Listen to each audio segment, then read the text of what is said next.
I got it. There you go. Hi there. Hey, welcome. I'm laughing because we were just doing some last minute checking of things.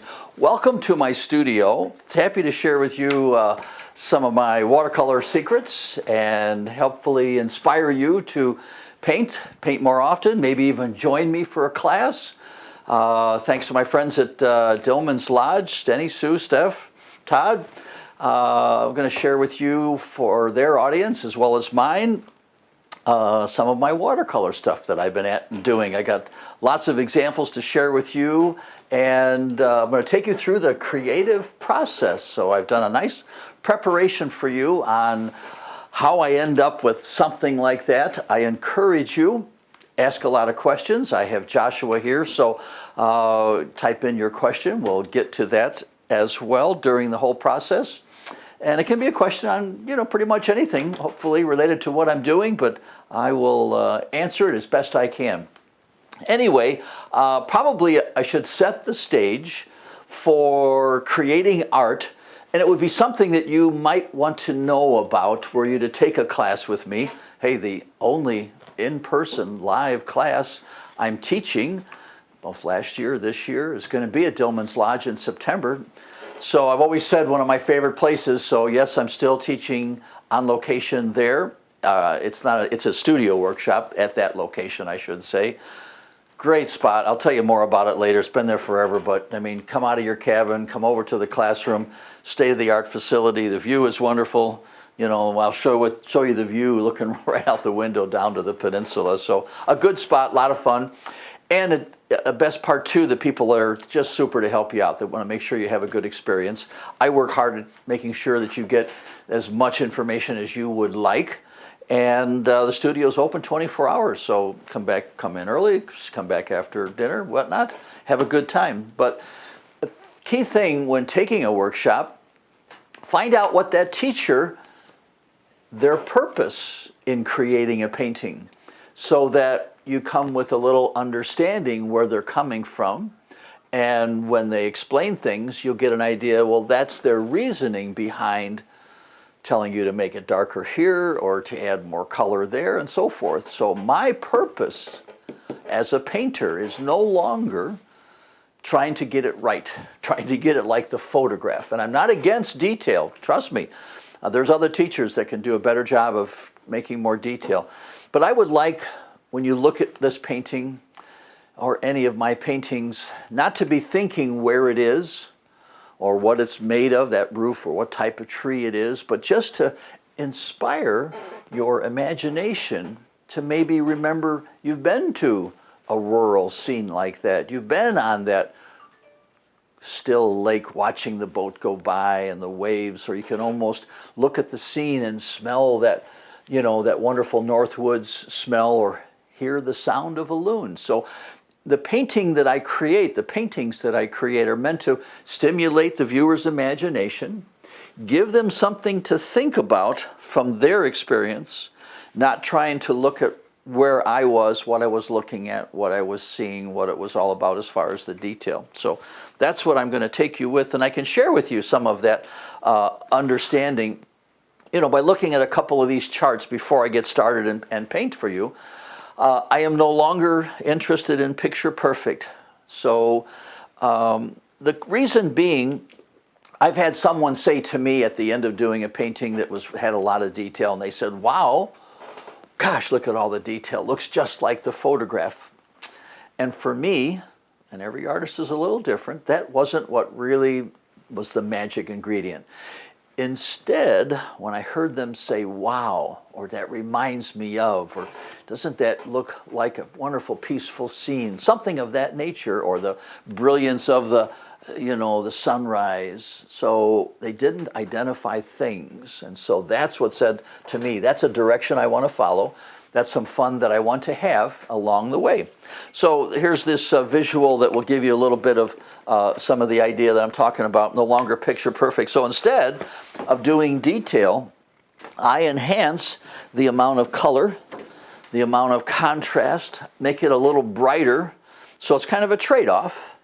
I paint it loose to help their imagination fill in the gaps. it's an impression of. I have fun with it not being real. I do things purposely.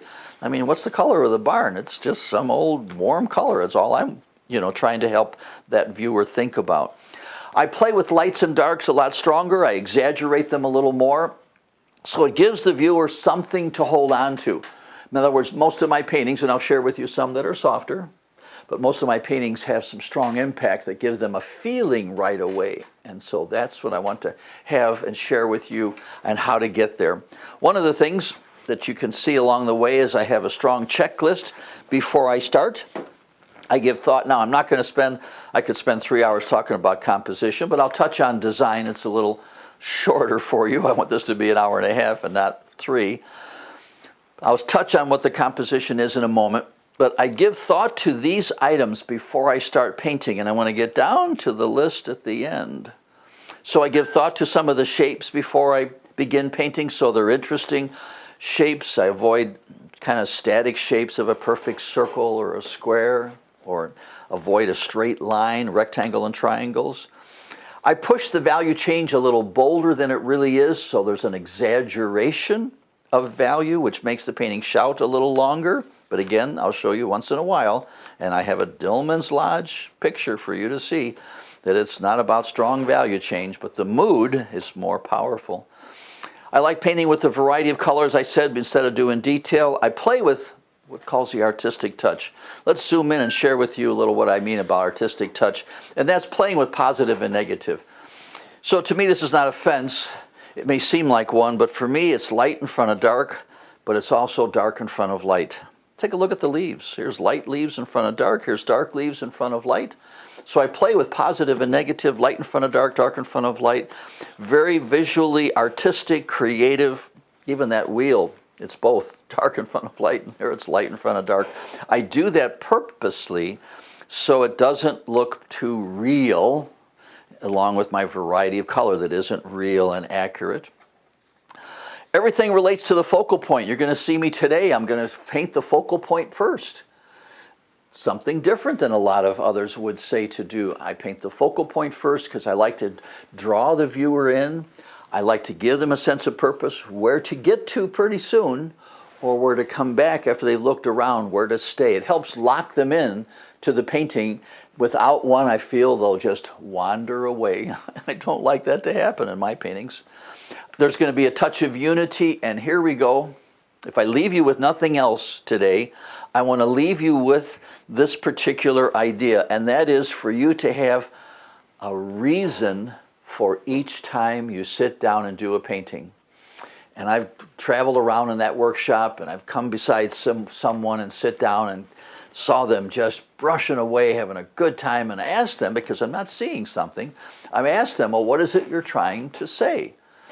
And they look back at me with a puzzled look on their face and go, well, look at this photo. I mean, that's just that, that's the scene. There's the farm, here's the barn, here's the road, here's the haystack, here's the silo and the hill behind it. I go, yeah, you just described to me 5 things, but no purpose that you have. Is that what you want me to first think about and record, or just name the things I'm looking at? And that is where the artist in you gets a chance to go a step further. Let me give you some suggestions along the way. I call them wow factors, if you will. And so I have some reasons for the painting. Let me get down to that particular chart there. So maybe you want to exaggerate bright or color or texture. You'd like it to be warm. Today I'm going to play with warm color. I know it's springtime, and I would think about doing springtime colors, but for some reason I'm more interested in warm colors today. I'm going with what I feel.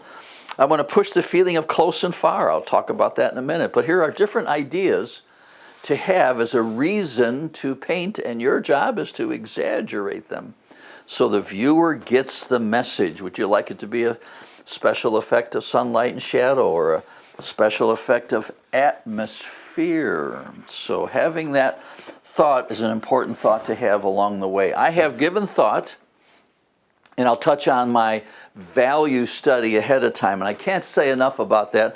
It almost sounds like work having to do a value study, but the benefit, so 2 big points I want you to get today. One is, well, probably the biggest point is join me in Dillman's in September. You'll have a great time, I promise you. The second being, have a reason for the painting, and how about taking the time to do a plan before you do your final painting. Plan out some of the things like value change. So for this painting today, I'd like to have a strong feeling of close and far. So the same barn and wagon, there's several options I could choose. I could have there be big shadow thing in front and sunny in the background. I could have 3 layers, middle value in the front, light value in the middle, dark in the back. That's what I'm going to do today.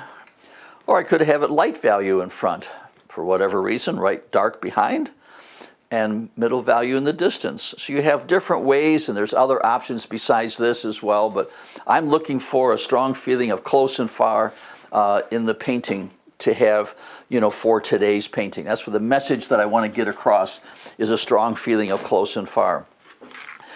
Now, one thing I said, I'm not going to spend a great amount of time, but I'll share with you, I have several photographs that I use many times to put together in a painting. In fact, the logs and the rocks that I have in today's scene, let me give you a little preview of what the subject I'm going to paint is. This river, very much like the North Woods. And I want to have a row of trees, and I want to have a forest in the back, and I want to have rocks and water in the front. And so I never found the scene exactly like this, but as I said, I rely on photographs for each part, for the forest, for the trees, for the water and the like. And a good number of times I put together photographs. How about putting this for the background? Or I could have these trees be taller and have this forest behind it. So I put together photographs. I experiment with this idea. You can do it with your computer if you know Photoshop. But there's an important part of coming up with ideas. That's a better look, for the foreground. That might be an interesting way of having the river disappear gradually. Here it just stops all of a sudden. So there's a good part of painting, but the real successful part that I want to share with you is the idea of doing a preliminary sketch. Now, here's a tool that I make use of quite often when I'm doing my preliminary sketch. It's called a sketch and wash pencil. And so this pencil has been sharpened a few times, so the word sketch is missing. But the nice benefit of this is I can do value studies. Let me share with you how this works, how I got to this particular stage. It's a pencil, you might call it a watercolor pencil. It dissolves. So I have just shade with this particular sketch and wash pencil. You could use a brush and a cup of water. I use what's called a water brush. There's water inside the barrel. But the main element, this dissolves so quick. So it's kind of like I'm now actually doing watercolor painting. And I'm playing with what I might want to have as far as the value changes. Do I want some reflections here? And so it gives me a chance to plan out my value arrangements. This one is just alternating lights and darks throughout. There is no close and far, but I wanted to share with you a tool that is making it fun to do these value studies. And you're actually brush and water. You're actually painting with it as well. So this might bring back the fun of doing some planning out. So I'll plan out those rocks in front, and I'll plan out having some reflection in here as well. So it's a pencil that dissolves super fast, and then I'll come back with another pencil. This is a number 9B, 9XXB. I guess that is really dark. And so I'll come back with some super dark accents with this particular pencil afterwards. So the sketch and wash gets pretty dark, but if you want super dark, super black, that's where I'll bring in this particular one as well. It does not dissolve like the sketch and wash, but it still transfers nicely. And so I can begin my planning out. So I got to this particular stage of doing a sketch ahead of time, planning out with different photographs. So I had a photograph of the forest in the middle. I had a photograph of forest in back. I thought about putting a hill in the background. Thought that might be too complex. As you saw, I had a photograph of some of those logs and some of those rocks. And I took the time to do a little black and white plan, and these become little gems. I enjoy these as much as, some of my paintings.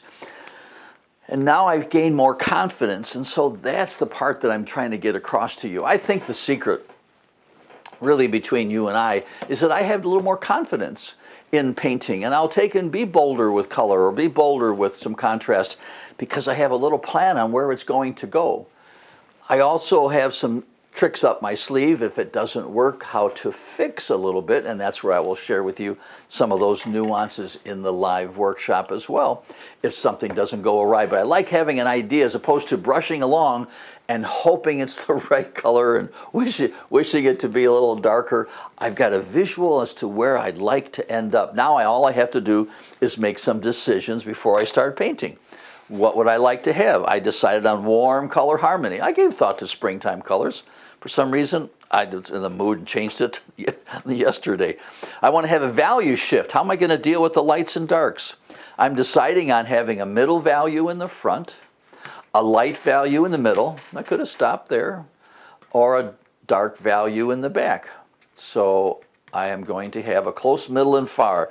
There's my reason for the painting. So if somebody came by and asked me, what are you doing? Where are you going?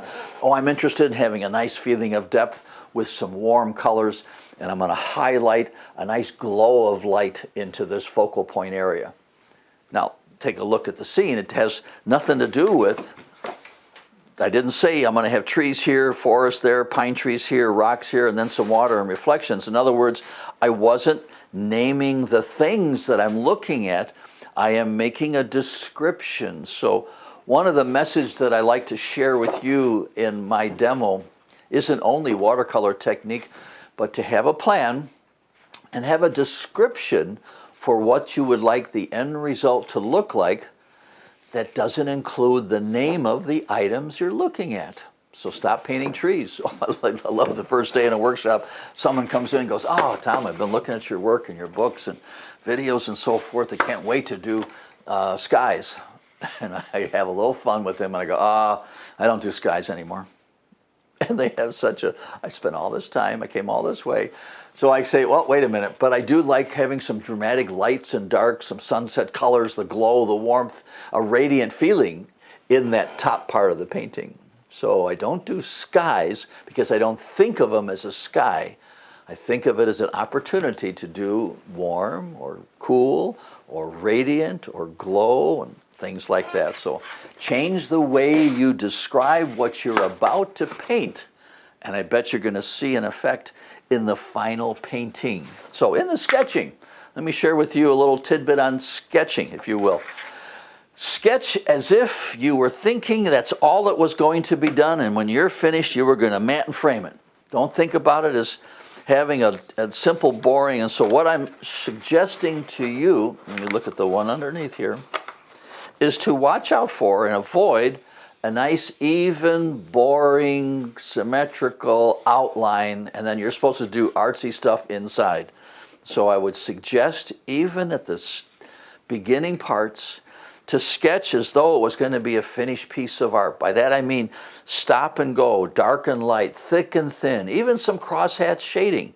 It's going to be a shadow side, so go ahead and do some crosshatch shading. So have your sketch try to look as artistic as possible, and so you can see my sketch. I've got some shading, and I got some darks and lights, and didn't finish where the rest of the forest was here, and seems like a tree, a touch of a rock, and a little smudge for what might be a reflection. So I find, and I have found, so I'm sharing with you, I feel like sometimes 100 years of experience, that when I had a more creative look to the sketch, I felt it was already looking good, as opposed to a very mechanical, perfect outline of the tree, perfect outline of the building.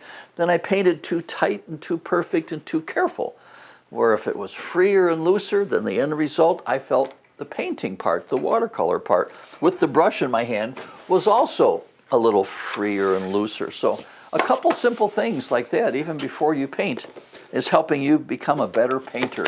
And that's what I'm more interested in. I actually ask, of my students, I have them fill out a couple questions. at the, before the workshop, what do you want to gain the most? What can I help you with? Why are you coming here? What are you looking for?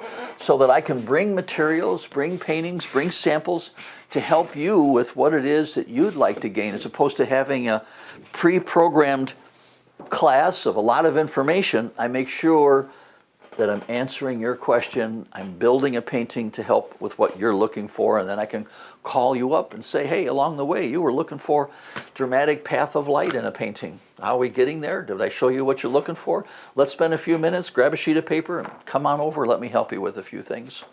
All right, so now let's begin the part of painting and making art. So you have that plan, warm color harmony, value shift from front to back, focal points in the upper left. So I'm a big one that likes, a strong focal point in most of my paintings. I'll share with you once in a while that I am not so bold with the focal point.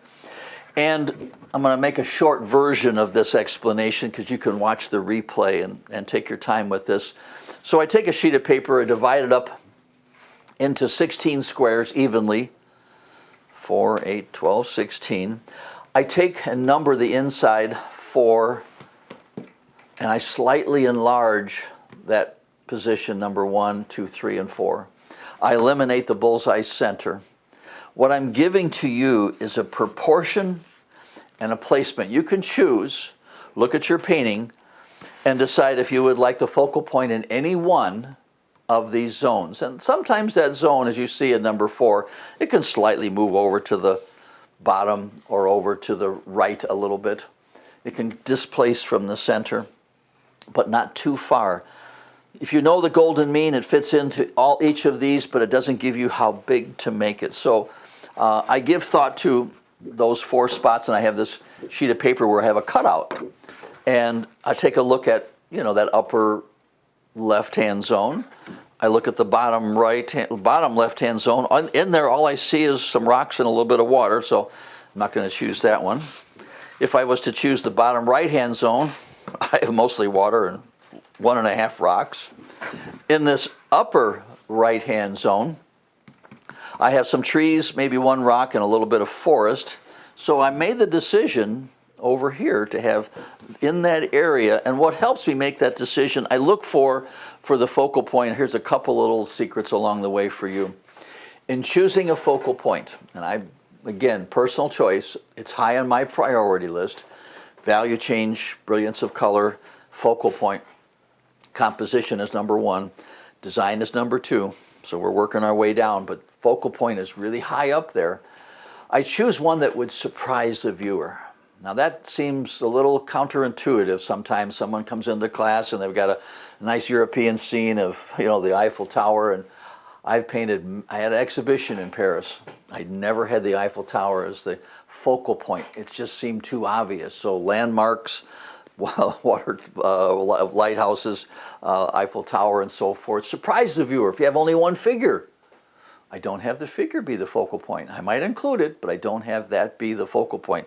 Kind of a obvious choice, leaves the viewer with oh well, there's that one boat going down the lake. So I kind of have a surprise of choice. I like there to be at least 3 different items going on, some trees, some rocks, some water, a little bit of shoreline. You're good to go. If it's just rock and water, it's only 2. So find a focal point that might surprise the viewer. Have there be a little more variety of things in your focal point area. You can add an extra bush or rock and so forth.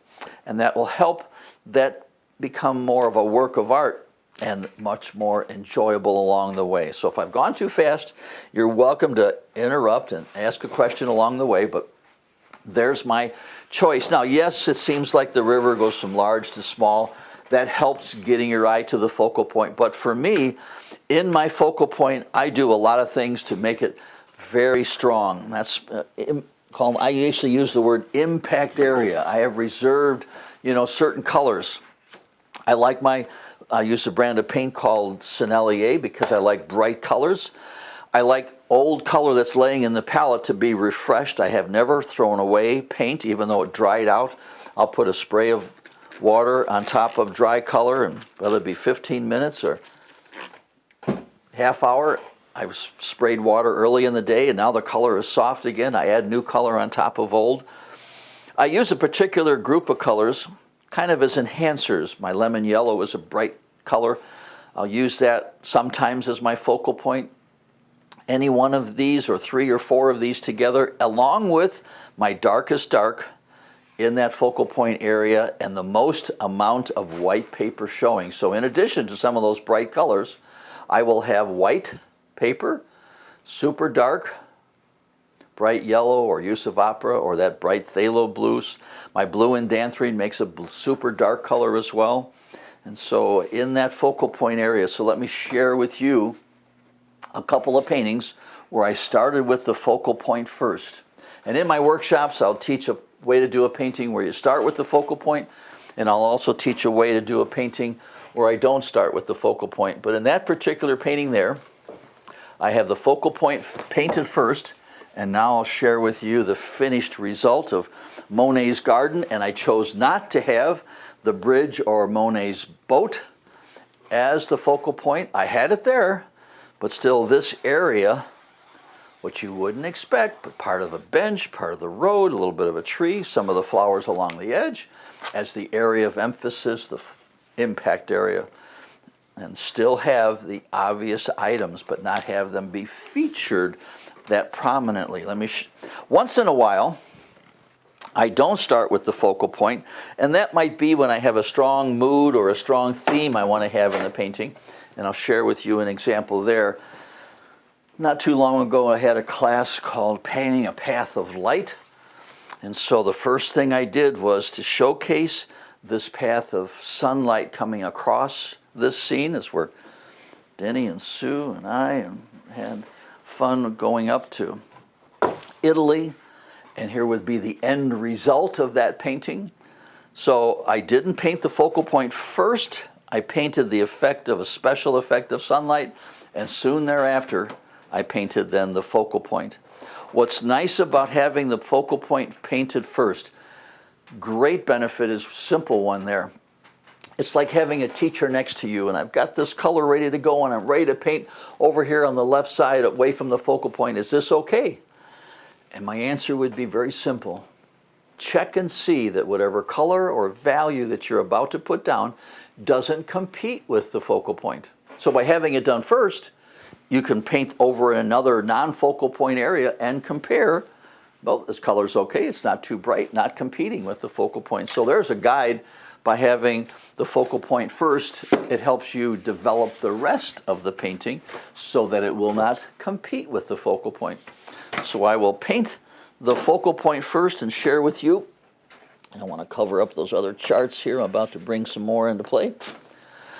I'm going to reserve a bright color. So I have an example where I have, a visual of having what colors I might use before I paint. And this is an old painting, a different painting that I've done, place up in Sedona I had. And so I like that brightness of that color there. I like the cool color in that area. I like the high contrast in that section. I like all these warm colors. So a lot of times too, I will have a painting off to the side that, here, this one's from my book, that will give me an idea. Here are some of the colors I want to use. That's the feeling I'd like to have.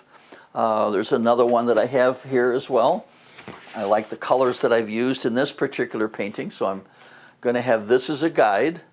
So here the blue, as well as that bright color that was in that focal point, and the high contrast. Look at the dark of the rocks. That's the only spot that has that clean blue. Here I'm going to have this clean, bright yellow as a color to have in my focal point area. So I have visuals nearby.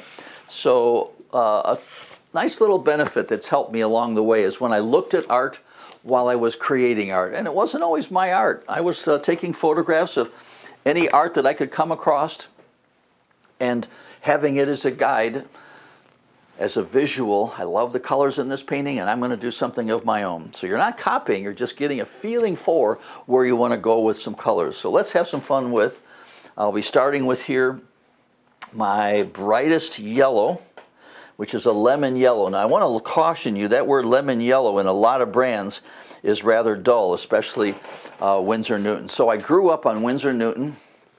I grew up on, let me get a sheet of paper here. I grew up on arches, I don't use either any longer. When I got away from doing a lot more detail, I found a brand of paint that had brighter color. For a while I used Holbein. It has a bright color. It's about 20% more, I don't know why. I found Sennelier has also honey in their mixture. Neither of those brands use a component called oxgall.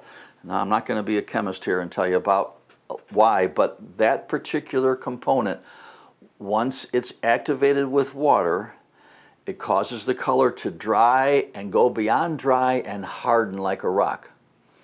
Thus, old paint in your palette can't be regenerated. So I got rid of using Winsor Newton. A couple of the colors had white paint in them, so the Sennelier works for me. And also, I got away from using Arches, which has a yellower tint compared to the Fabriano Extra White. And so I want a nice feeling of the color, so I'm using a sheet of paper that will give a little more color brilliance to the end result. All right, so I'm going to use now a variety of tools to put paint down.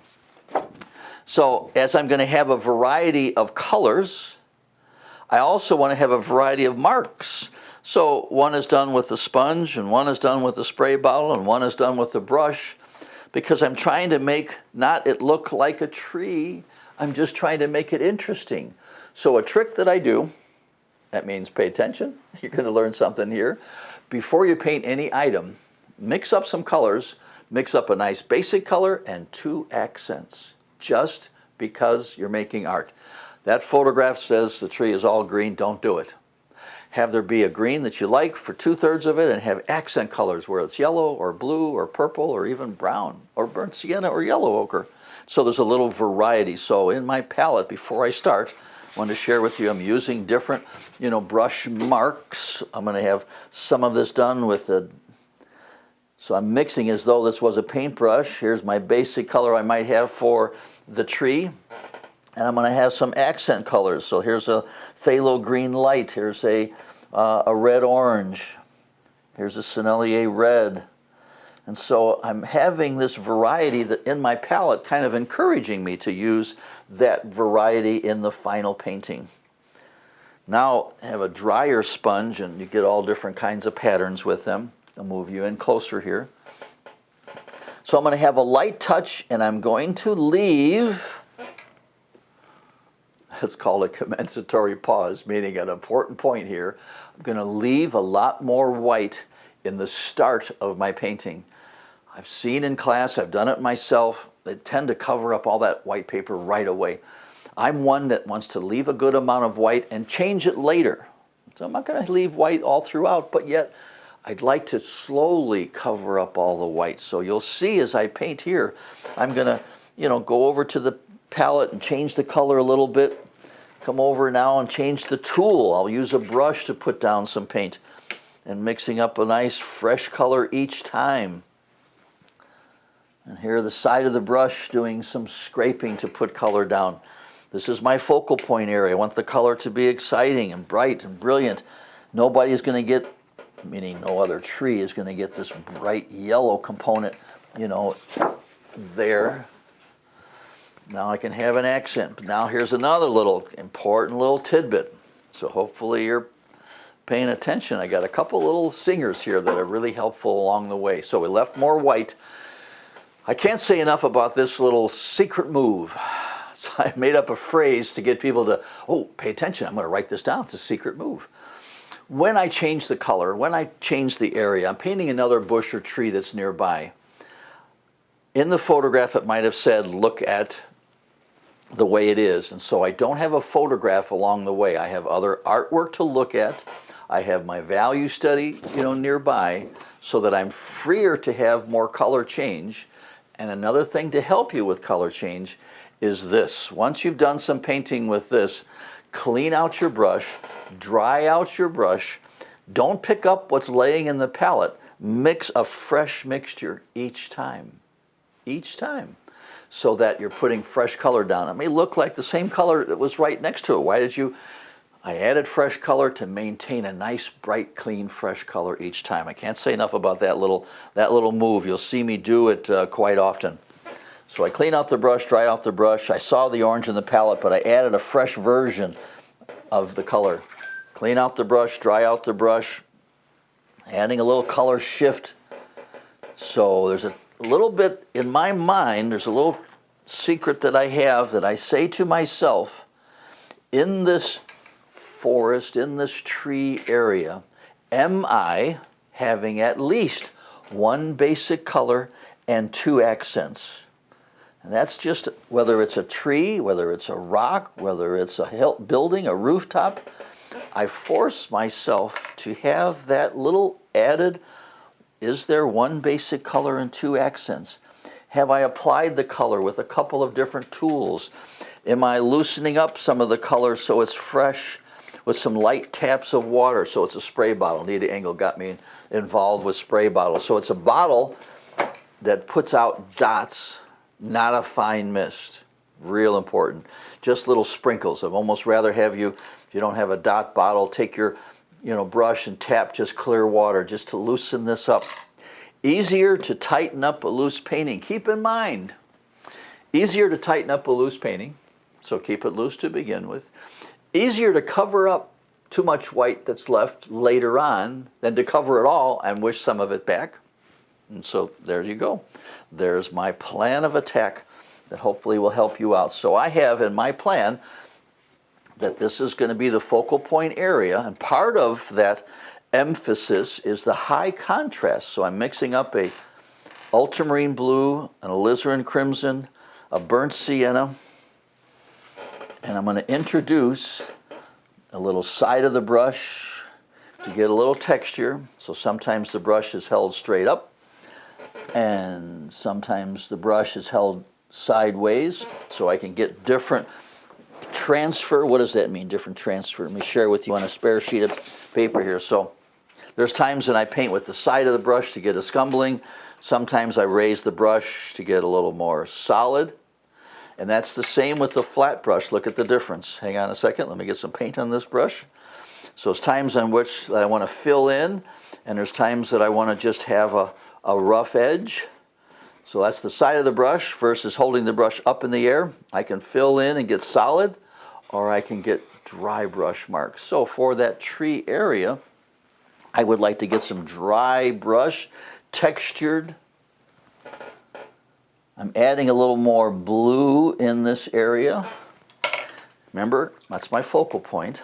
So here comes a little phthalo blue, along with that ultramarine, alizarin crimson, burnt sienna. The only spot that's going to have some of that blue, phthalo blue, maybe a little phthalo blue and cerulean blue, that tone it down, would be a suggestion of the water. Do I want it to be a solid tone in the water? No, I think I want to have a little sparkle on the water. So that's where the brush is sideways versus up in the air. So I get a rough textured mark. So that spot, I'll let there be a little bleeding, a little running of that feeling of wet and reflection going on. Get you in closer there. Let me move my board over just a touch for you so you can see the feeling of wet, the feeling of cool color, the high contrast. That's this impact area, and that big old heavy textured rough thing there, formerly known as a rock, but I didn't want to say the word rock. I like the word heavy, weathered, textured, old, rough, and high contrast. So I saw light value there, so I'm making these extra dark. And to them, even this tiny little rock, oops, don't want to use the word rock, it has a variety of color. I have burnt sienna, I have ultramarine, I have Sennelier red, I have a little alizarin crimson. Here comes even a little touch of orange. So I'm giving that variety of color even to that one little small spot, and it left some white at the same time because I can cover up the rest of that white later on. So it's all about getting it started, having a nice freshness, starting loose. And sometimes the loose start, even though I might have thought I'd come back and do a whole lot more, look at it behind a mat later, we may not do a lot of detail. We'll let the painting decide. I'll have some dark across that white space. I'm going to use a sponge for that. I'm just loading up a sponge like I would a brush. And a light little touch with the sponge. Some tall, wispy, not using the word grass. I even have what I call an art word. I'm not sure I like that spot there, so I will wet it and take it away. I'll use a brush as well, so a sponge or a brush. A look of, this is a little different looking than that. I want to keep the viewer interested. I want to keep the viewer looking. So don't do the same thing again and again. Don't do the same color again and again. And once in a while, here's a perfect timing, I might use paint in a spray bottle. Instead of using a sponge, I'm going to use a little paint in a spray bottle, and it's just spritz out a little color shift there. Blot it where I didn't want it, add a little color shift there. Even back here, a little color change. So instead of always brushing in some of my color change, I might use paint in a spray bottle to add a little burst of color here or there. I'm going to leave some white for the moment on the ground.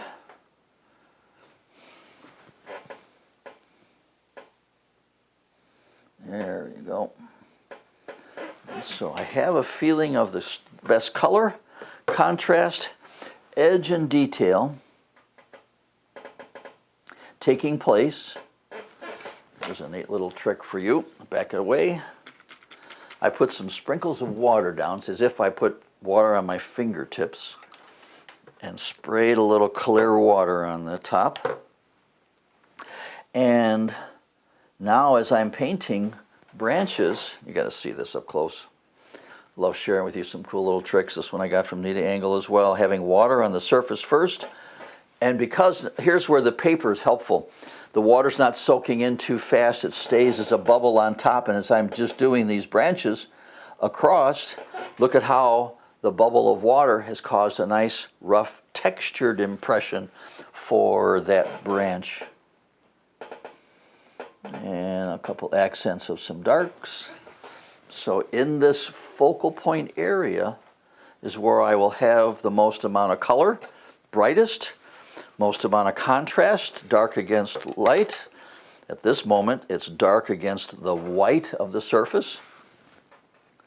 Put a couple extra darks even over here. I'm not sure if it's a rock or just a darker of the bush, making this area just pop. I'll continue the rest of the items. One nice thing again with this paper, I can soften this dry edge as I continue painting the forest later on. Right now I just need this little pop of color, pop of contrast, making that focal point just radiate. And then elsewhere it won't be as bright a red, won't be as bright a yellow. I'm going to push this little contrast because I have, you know, this visual is showing little subtle value changes taking place within. And so I can play with that. I've had that little idea. I had that other little sketch as well. So even seeing this sketch is showing to me all the little nuances of light, medium, and dark shades. This is mostly light and that's mostly dark, but there still is a little value shift, and all I have to do now is implement it with a little color shift along the way.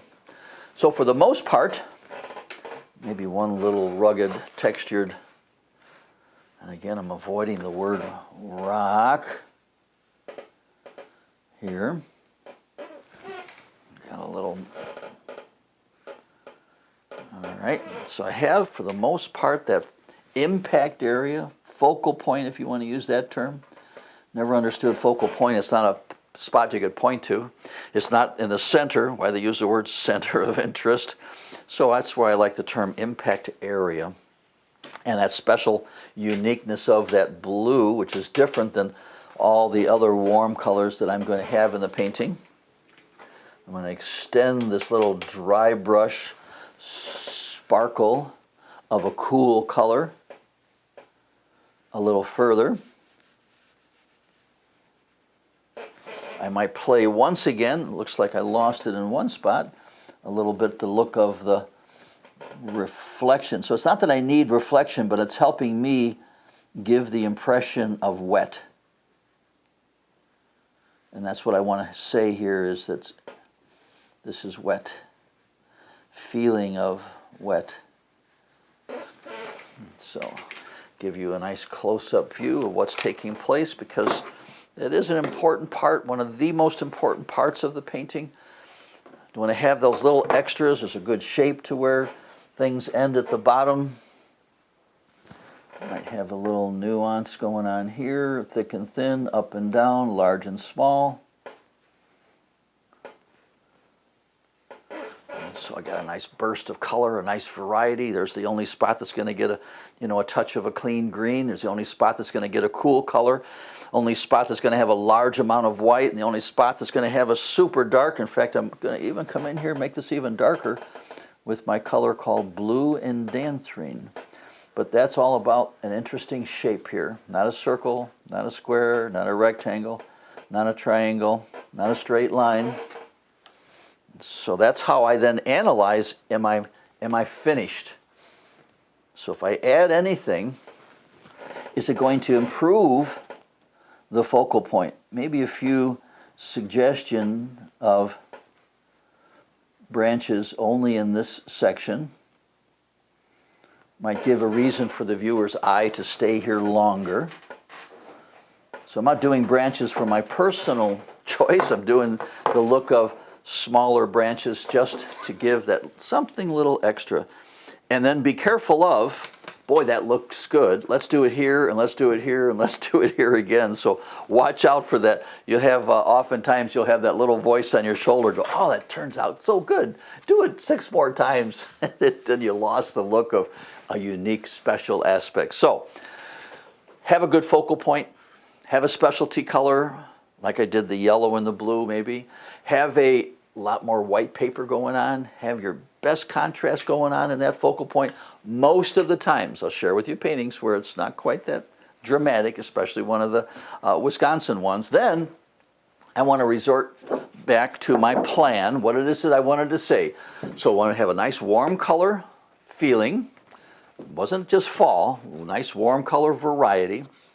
I wanted a strong feeling of close and far, and I'll show you at the end how I wanted to make that focal point even more interesting by have it glow a little bit. So I want to resort back to my plan.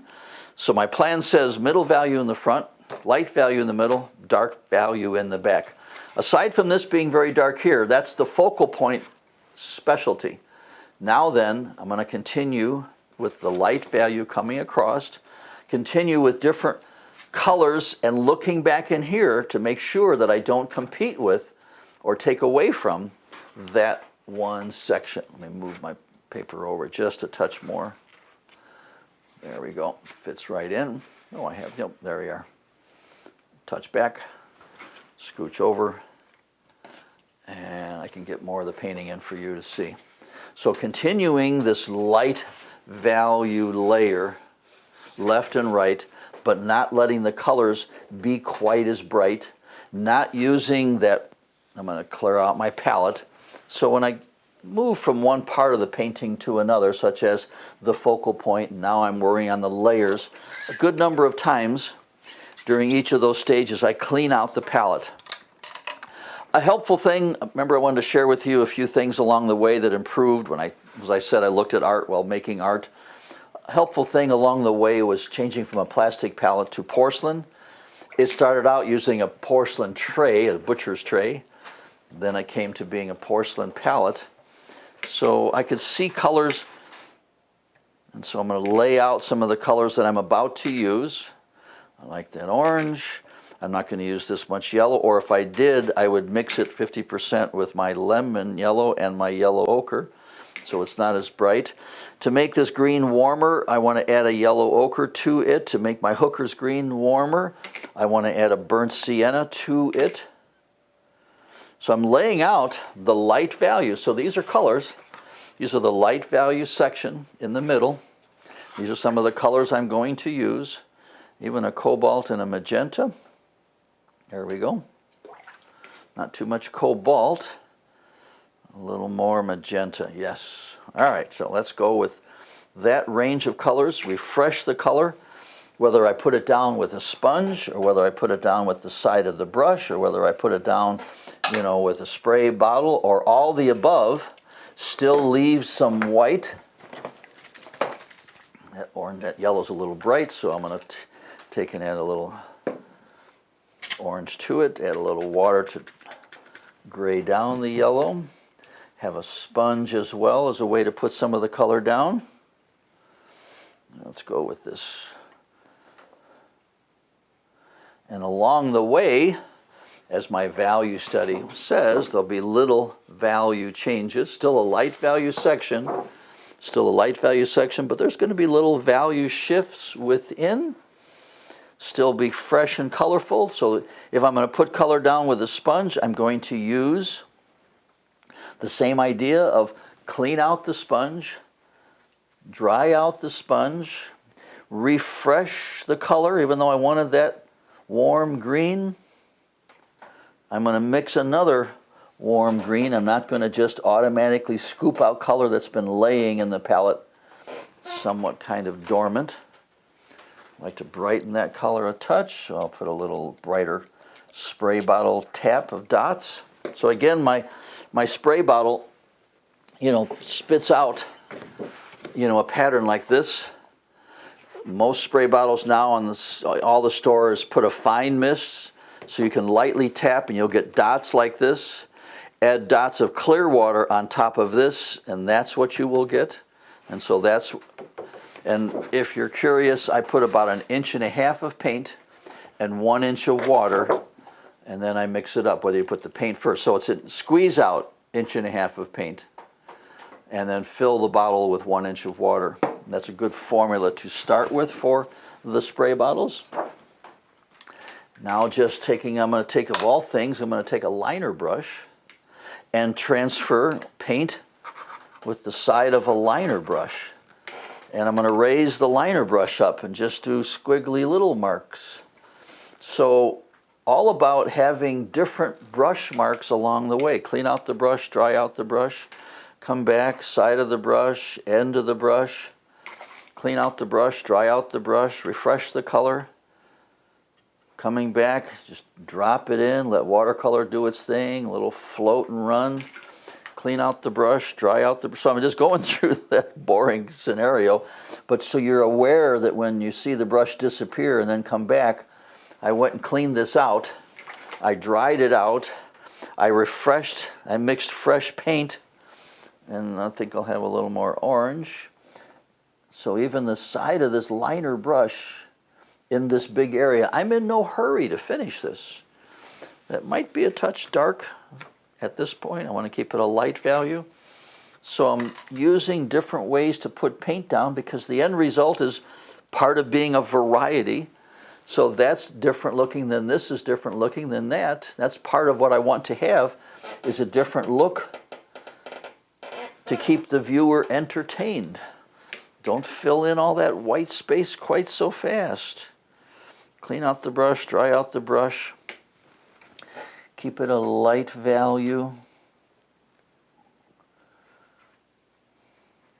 So I'll block this in. I'll come back and show you a really good thing you can do with that white space that's left in there. Can make the painting glow. Now I'm getting closer to the focal point, so I might use some of that lemon yellow that I have in a spray bottle as a way to put down some paint.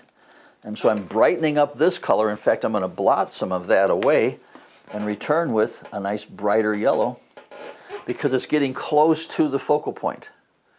So this is further and further away, so I'm not using this bright yellow further away from the focal point. I'm using it closer to the focal point. I used it right on there and a little bit on there. So I think about where am I in relationship to the focal point as I paint. And I'm thinking about what variety of color I'm looking for. Time for a little more variety of that red as I paint. Now I'm moving farther and farther away from the focal point so the color's not too exciting, not too unique and special, not too attention-getting.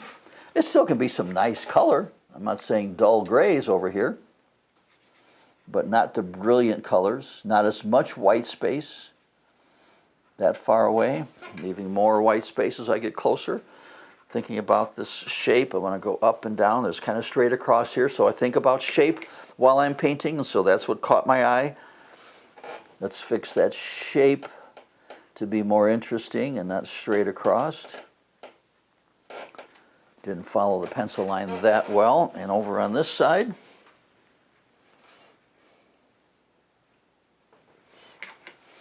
a little variety of color. Let's bring up some of those yellow ochre and phthalo green light. My website, if you need to see what colors I'm using, tomlynch.com, you'll find the list of all the colors I use. I'm going to use liquid frisket. It'll list some of those detail things. I couldn't say enough about having a sable brush versus a synthetic brush. They're harder to find. My friends at Cheap Joe's are watching as well. Sorry your store's closing, so get a hold of a good sable brush. You can see the ones I'm using if you're interested in knowing. I like a brush that has a little extra length out. I like it to have a thick belly, the thickness here. Whether it has a long handle isn't as big an issue, but this idea of extra length out, you know, for the brush, because that's where I could have a dry brush mark by just painting with the belly.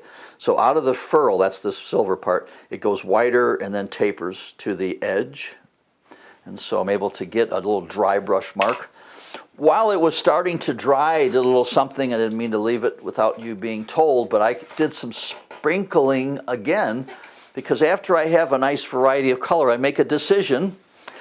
Is that one basic color and two accents? Does it conform to the feeling of the bright colors that I wish to have? And do I want the color to dry smooth, or do I want it to dry textured? And I chose to let it be textured.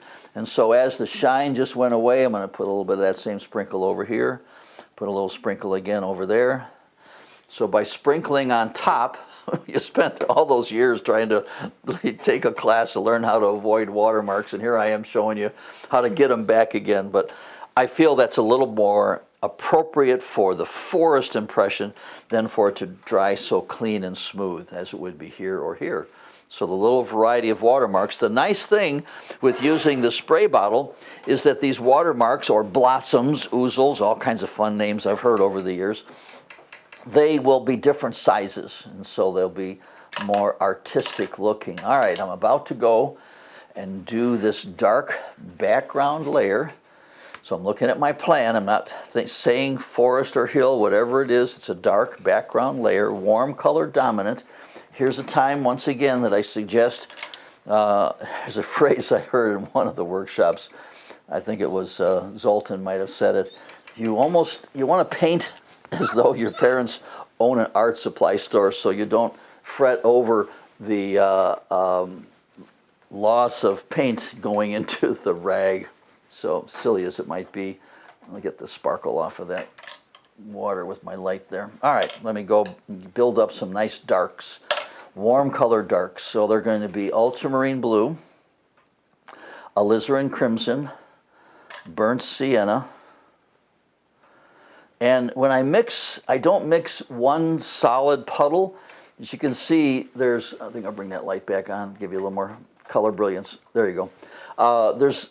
Here's where the ultramarine was, and there's where it slowly dissolved into the alizarin crimson, and the alizarin crimson dissolved into the burnt sienna, and let the burnt sienna now dissolve in with ultramarine. So I'm getting, you know, much more variety of color instead of just all three in one single puddle. That could be somewhat boring. And so I'll have a ultramarine, burnt sienna, and hooker's green for one of my darks. I'll have my blue and danthrine. That's my darkest dark in my palette. And my Sennelier red. And so now I'm thinking about, and here's where I want to use, here's the benefit. I don't have to dry out my brush. I can use the belly, and I can get a wonderful rough edge. Let me get you in close. So here I want to fill in, brush is held up in the air, but I'd like a rough edge, and look at how I can get a rough edge. So that's where the thick part of the brush or you've got to dry out your brush and put all the paint in a towel so there's hardly any left. But I want a nice rough edge, mostly white paper showing. I'm not bringing this paint right up and touching here. Be sure to stop, clean out the brush, dry out the brush. Time for a little color shift. Stop, clean out the brush, dry out the brush. Time for a little color shift as well. Here comes that Hooker's green, burnt sienna. So it's heavier proportion of paint as well. I wanted that to be a little different color going on there. So instead of putting paint on top of what was already there, if I want a color shift, I felt this spot was exactly the same as all the way across here. So I wiped away some of the paint, and I'm going to come back and put in some red in its place. So there's a noticeable color change going on. I like at the upper edge a little variety. So maybe a little sponge tree-like impression. Maybe a little branch impression. And on an occasion, I will take and use a dot bottle, clear water. I get the dot bottles, had them custom made. A friend of mine helped me find the source for that. And because they used to find them at a store, and then they stopped making them because everyone complained that they spit out different sized dots, which was ideal for me. So searched for a couple years, and we finally found a place that could make the old-fashioned, actually it was called a coarse mist defective sprayer. All right, let's have some branch suggestion going on here. The side of the brush, create an interesting shape up and down, in and out, thick and thin. I'll take this and just scumble with the side, whether it's the round or the flat or this liner brush. Those are pretty much my go-to brushes. I've got probably 100 brushes within sight at my table, but I come down to pretty much these three. There's a number 16 round, a liner, a 3/4 inch flat, and probably a 1/2 inch flat. Full-size paintings, I have a 1 inch flat brush that I would use. So I want to add a little darker color variety there. If I get a watermark or blossom, not a problem. I feel that's kind of a straight line, so let's have a little, let's take a chance with a little paint in a spray bottle. I know it's supposed to be the dark layer, but I can have a little accent of a lighter color going on there. So up and down, in and out, thick and thin. I made the same color right there as I did there, so I'm going to blot that. Silly. So I'll help you see that our paintings, my paintings, don't just happen perfectly every time. Had that, for whatever reason, decided to use the same color spray 3 times equally. Now there's a lot more here and a little bit there and hardly any elsewhere. So the idea of the branches here just is a little change of pace.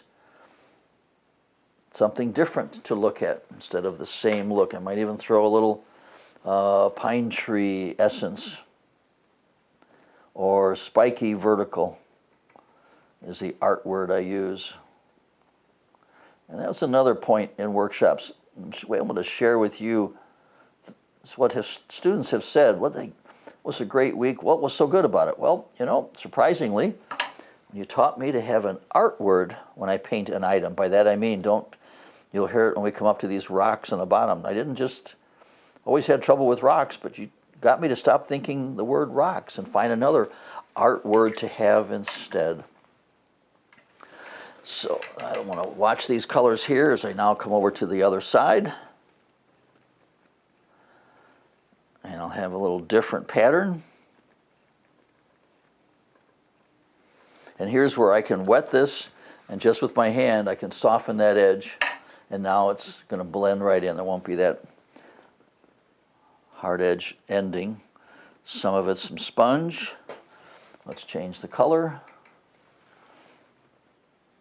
Let's use some spray bottle dots, a little color shift, prime the pump, lightly tap, and out comes color. Emphasize the contrast right up against this light value, leave some white space. that will just make this contrast of this area just jump forward even more. And I can put some color to that white space later, but not a lot. But look at how that white just helps separate those two sections. Remember, that's kind of what I wanted. I said that way back when. Why am I painting this? I want a nice feeling of close, middle, and far, which means I need a separation of both edge and value, noticeable, so there's that feeling of distance. I'm not happy with this shape yet. Can look at my sketch and see where to come up and in and thick and around. There we go. A little interesting up and down, in and out, thick and thin. Here I'll put some dots of water down like I did the tree trunks over here. Oops, I don't think I will. I already did that. So let's do a different type of brush stroke. I'll take the side of the brush.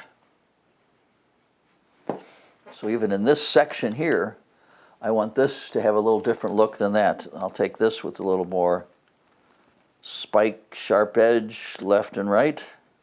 And this, I want to take the side of the brush and let me clean the color up and do a little scraping. So here's where I'm looking around. Didn't look at just this. And that's a little different looking than this. That's going to make this painting more interesting. And so here's the secret to it all. I want to cause the viewer to have to look slow. I don't want them to race across the scene and be done quickly, but by changing the color, changing the value, changing the edge, changing the tool, whether it be a sponge, a liner brush, the flat brush, the way one tree looks different than the other, that's going to cause the viewer to look a little slower. They can't finish reading my story because this is slightly different. And so those are the little tricks that keeps the viewer engaged. I like how this looks, but I'm not going to use the exact same color. I'm going to use a yellow this time. A little accent color shift. So sometimes instead of brushing in for a color change, let the spray bottle kind of naturally drop in some color. Kind of a little fun look over here. Although I might add a touch of red to this so it's not all the same orange. A little color change there, color change. Careful not to use that same color over here. It's warm, it's in the same family. And now I'm intensifying the contrast with a little color called blue and dancerine. So if you have Payne's Gray, I sure suggest, if you bought one tube of paint in Snellier, I would check out the blue and dancerine, a wonderful dark. It's cleaner, fresher, brighter than Payne's Gray, neutral tint, or lamp black. I used to use Payne's Gray, and I'm happy that I stopped. Paintings are more colorful. I look like I'm a happy painter, and the painting is happier looking, if you want to think of it that way. Oops, I'm painting and you can't see where it's at. I apologize. Got to look up to my monitor every now and then. Was just mixing a nice variety of color along the way. Here's ultramarine, alizarin crimson. So the alizarin crimson is not the fugitive one that Winsor Newton has, a fugitive alizarin crimson. By that I mean the color will fade spontaneously. So stay with light, fast, not staining colors, but light, fast. They won't fade in anyone's lifetime. Continuing with a little extra darks. Again, haven't used some of this green, so I look around. Instead of looking at my palette and seeing what color to use, I look around and say, okay, let's use a little bit of this color. I think I'll drop a little of it in over here as well. Might create a watermark or bottom blossom. So as I continue over in this area, side of the brush, I'm not leaving as much of the white paper as I might have. I'll take my spray bottle to soften the upper edge. I might paint around the light value, so I'm thinking of positive and negative. So I'm not thinking forest, I'm not thinking pine tree, I'm not thinking oak trees, I'm thinking one basic color, two accents. I'm thinking different types of marks that I can make. A little sponge mark here in negative. So I'm using the sponge to put down some of the dark. That's just a reflection here, what you're seeing. Sorry about that. I'll move that light away so you can not have that as much reflection there. Interesting shape, variety of color, change in pattern. That's the mark, whether it be the spiky one or the wispy one. I think I could use this too. Yeah, I can do a little wispy, spiky looking. And that's what's nice up in Wisconsin. We can see all the different types of trees. And I'll share with you different ways to paint, not trees, but different ways to make interesting art. Yes, I'm doing demos every day, but I'm also want to spend more time with you individually. Come on up to my table, or I'll come to yours. And what can I help you with? Get a sheet of paper. Let me show you ways in which I might have handled it. Bring lots of references. And let's just cut this down a little bit more just for the sake of shape. See how I'm on my mind? It's not painting forest, it's a shape. Just that little notch just made it more interesting. Up and down, in and out, thick and thin. I can now move over to a little more of this dark tree, a little bit of logs, if you will.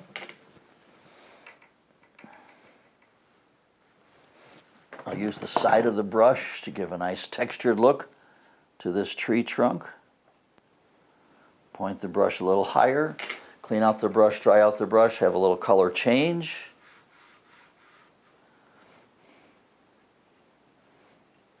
Even though it's wet, I might play with some wet into wet, some blotting and running, a little shaping and patterns. Dark in front of light, light in front of dark. I'll make this section much darker in front of the light value that I have. So I'm thinking how it's light here. Let's have a nice contrast dark in front of that. Where am I in relationship to the focal point? Very close, so I can really power on the contrast. Hey Tom. Yeah, fire away. Got a question from Kathy. She's asking, how do you feel about leaving pencil marks or not? So, good question. I like it. I can probably show you towards the end, but here's the point. The proper viewing distance, you know, is about 5 times the height of a painting. So if I'm standing further back and I don't see the pencil line, I don't have a problem with that. The reason I'm concerned with the pencil line only is that it changes as long as there's pencil lines seen everywhere very well or hardly see the pencil line. So did you catch there? So it could be part of the creative process that's very well noticed, but it should be a unity factor for the whole painting. And so I erased the pencil lines in this particular one afterwards. I was looking for an example. So I do on mine at the end, I take a pink pearl and take away the pencil lines. I could see them this far away from the painting. That's okay. But when I get further back, as long as it doesn't become like a line around the cloud, or a line up close to where the tree or the hill was. So I don't want line to be the story, I want tone. And so when I look at this, I am primarily using this tone, which is light, against that tone, which is dark, value shift, to show the separation. Not a pencil line showing, but there is very close a pencil line that if you looked at it for a long enough period of time, you can see a little bit of the pencil line, but it doesn't become the way you see the separation between this and this. This is a slightly darker tone.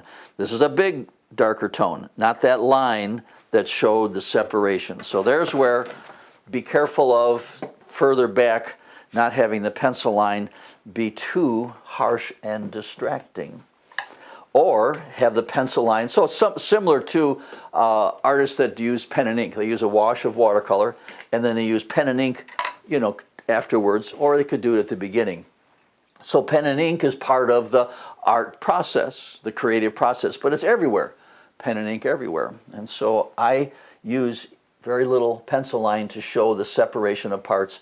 But if you look at it, you can find it probably am more conscious of taking it away afterwards. So pink pearl, I can erase all the pencil lines, even if there's paint in that particular area afterwards. So I'm going to clean off my palette, and I want to take, while I'm cleaning off my palette, I want to give you a little view of some of the paintings. So I'm going to, I've got another stage of this painting that's already dry. I'm going to clean my palette, but I'm going to share with you some of the Dillman's scenes and some of the same painting but different versions. So there's where the theme changed.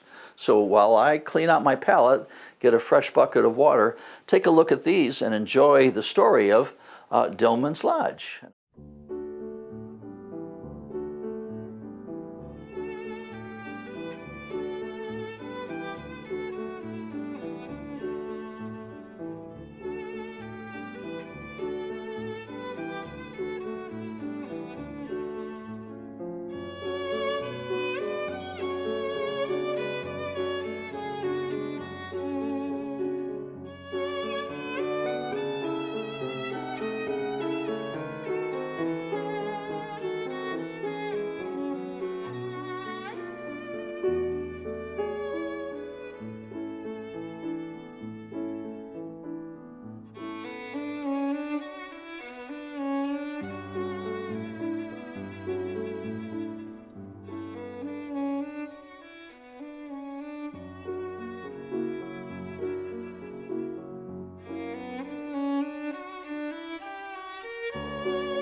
Well, hopefully those images would invite you to come up to Dillman's Lodge.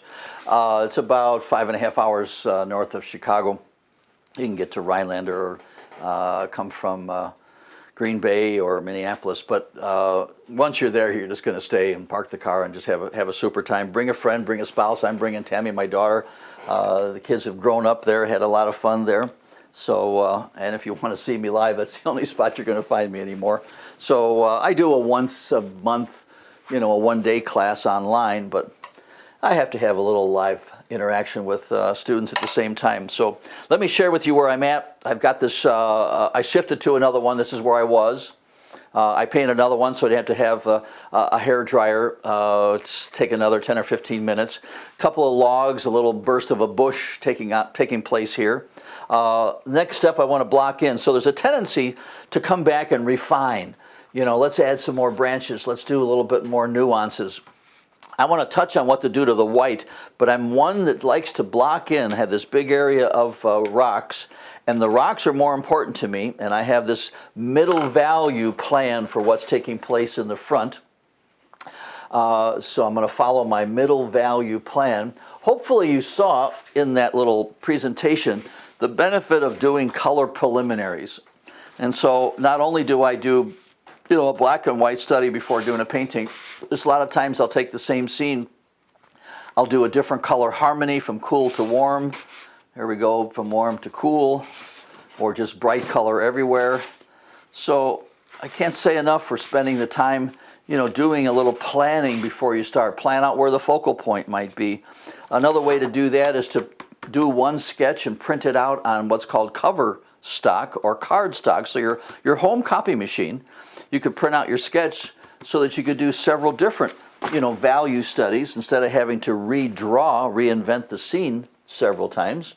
It's nice to have a printout that you can actually paint on. So back in the palette, line up some nice warm colors, Here comes a cobalt blue, permanent magenta, burnt sienna, a little bit of my red orange, a little bit of my Sennelier red, middle value, so I'm not using my super dark ultramarine or my blue indanthrine. And for the rocks, what I'm trying to say is to have an art word. So here was one of the benefits that happened in a workshop. Students said when I had a description for the item before I painted, and so I'm having a feeling or a word of rough and texture and angular and heavy and rugged. And so as I have that thought in my mind, as I'm painting, and I'm thinking about this cluster of rough, textured, rugged, angular, leaves some white. Use the corner of the brush, the side of the brush, the belly of the brush, the edge of the brush, one basic color, two accents. And so I'm thinking about color more than I am the word rock. I'm thinking of that art word more than I am wanting to have individual groupings, thinking about middle value. There comes a Hooker's green and a burnt sienna as well. And so the area of the pattern, so I want to use that word instead of saying the word rock, is more important to me than the water. If the water was more important, if I had rushing water and reflections and maybe a waterfall, I might paint the water first. In this case, I want to paint the rocks first, paint the logs first. I wanted to have a nice pattern for them. And there's a trick that I use, since depth was part of what I wanted in today's painting. Notice how I have a very quick and sudden size shift. By that I mean, what you're seeing over here is very big and large and bold. And quickly, I'm shifting to the smaller sizes. And that's going to be a little subtle artistic trick to show distance and depth. I take even my hand and smudge to give a little texture to them.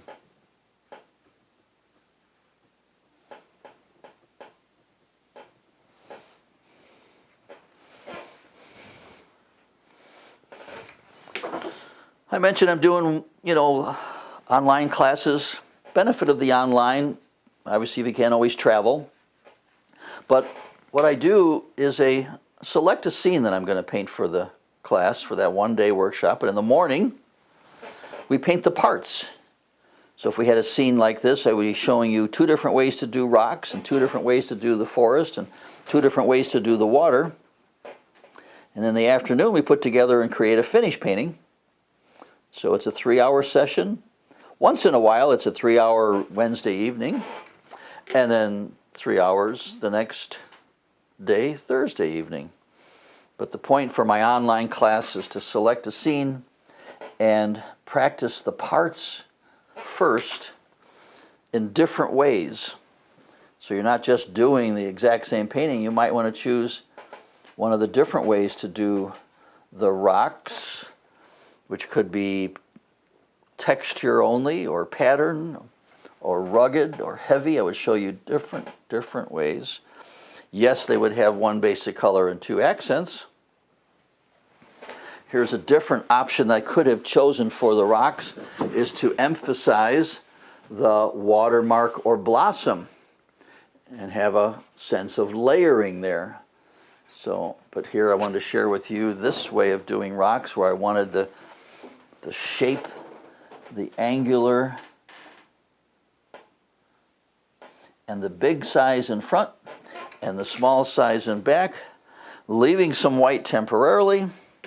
We'll cover it up soon. We'll paint the water in and around.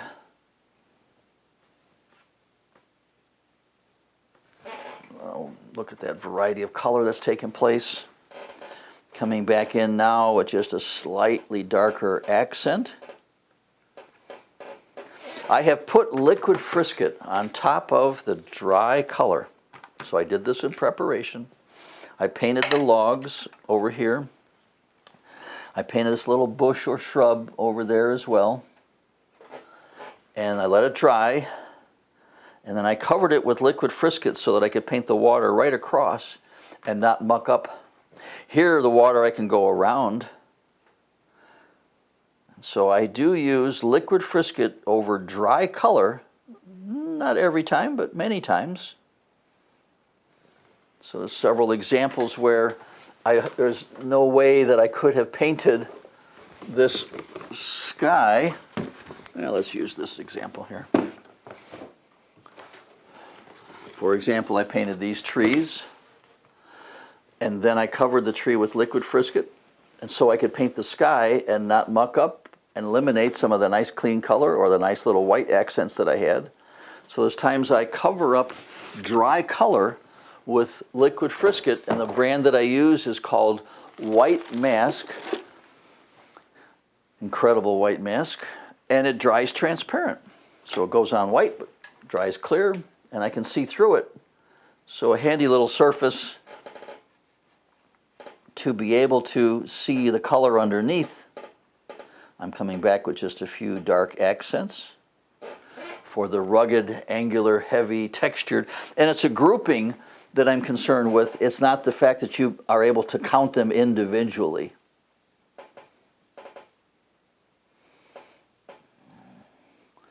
And so I have a nice pattern, a nice texture, a nice roughness, middle value, keeping dark in the back, light in the middle value in the front.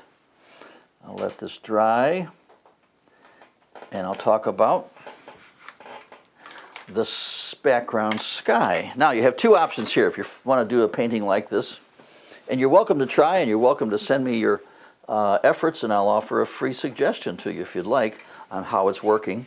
Or if you have any questions that come up, you can still email me a question. You'll see I'm easily found, tomlynchwatercolors@gmail.com. But here's two options for you here in the sky. One, I'm going to follow. I had that sky out here before, and I liked it. Now, I'm going to have you guess for a moment here. One of the more important parts of painting a sky is to have a value change from top to bottom, sometimes from side to side, depending upon if it's a strong painting with a single source of light that's very obvious, could be at the side. Then the sky would be lighter near the source, darker farther away. But for the rest of your paintings, both the water, important issue, is going to be a change in value from front to back, and for the sky, a change in value from top to bottom. So take a second as you look at this and make a decision. What would you think to be? Should the sky be light at the top, dark at the bottom? Or should the sky be dark at the top, light at the bottom? And sadly, unless you've been in my class, a good number of people would say, well, Tom, sky should be dark at the top and light at the bottom so that you can see that forest. And my comment to you is, do you want to see the change between sky and forest to compete with seeing the value change between the focal point tree is light and the forest that's dark behind it? For example, what's wrong with this painting? Here it is. I have a dark hill, just like our dark forest, and I don't want to see this edge that well. Like this, it would take away from trying to find the focal point. So here is an example of having the sky be light at the top, dark at the bottom. You still see the hill or the forest, but it does not take away from finding the focal point.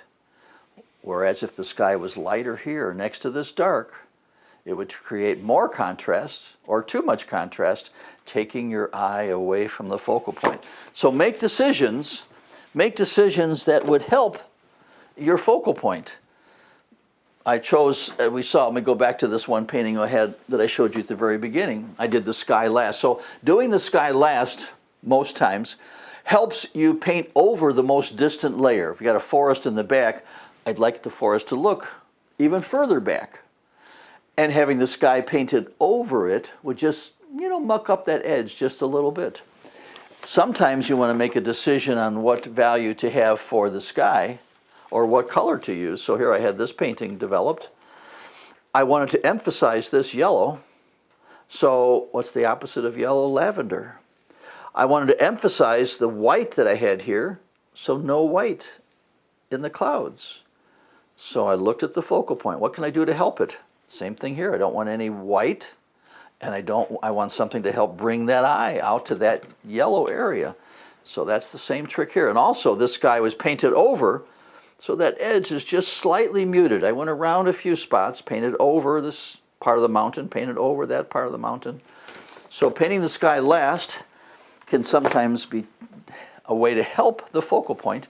And I had this painting I showed you earlier, and so I'm going to rely on these colors, although I'm going to turn them this way, light at the top, dark at the bottom, and let that be a way to paint the sky. Now, if you want to do a painting like this someday, here's an example of just having the background forest be even dark all the way across. So it's an option for you to choose, but I'll throw in a sky here for you. There's no frisket on top of this. If I had this yellow jutting up, then I would put liquid frisket over it. So I'll take and use a yellow ochre. I'll take and use a, let me find that picture again. Got it nearby. Turn it upside down. That's yellow ochre and permanent magenta. Permanent magenta going into cobalt blue. And that will give me a good sense of, oops, made a mistake there. Yellow at the top, silly. Light value at the top, excuse me. Now comes the permanent magenta. I'm going to have just a touch of red in there. Here comes a little cobalt blue and permanent magenta mixed together next. And go right across that forest and these trees so that it looks distant. You'll still see the forest. It'll have a little more of a muted edge. That's just what it should have. Here's that yellow ochre, here comes the permanent magenta, and here comes the cobalt and magenta. You like a nice gradual transition. You don't want to see stripes of those colors. Should I like to have a cloud in there, I can take my brush, clean it out, dry it out, and then just absorb away a little stratus cloud shape. Now I want to choose, do I want to have more clouds or less sky? So here's where the paint didn't soak in that fast, like it would on your arches, and I can still come back, and so I'm just taking, here's the benefit of a natural hair sable brush. So easily it picks up paint. So a hint of a stratus cloud, slightly lighter at the top again. I don't think it's a big issue over here, but we'll have a touch of it. And there's the benefit of having the sky be light at the top, dark at the bottom. I'm helping, remember I said also one of the things I wanted for this painting was to have a wonderful feeling of glow. So that just emphasized that particular section of the painting. Now for the water, I'd like there to be, and I've got another little visual close by. Talked about, I'll look at the colors in the water here. So I like having examples, you know, nearby of paintings that I've done. You're welcome to pick up one of my books and use the idea of sunset colors, whichever.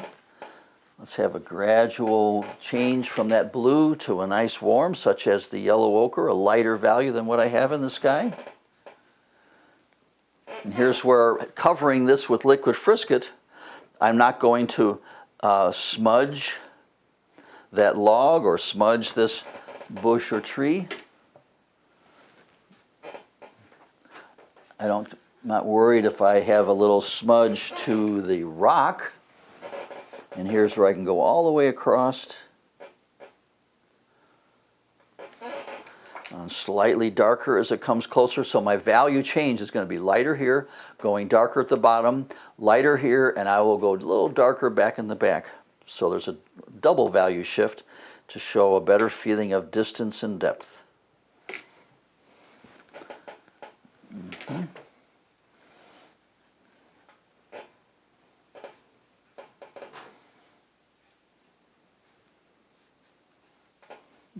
A little darker in the back.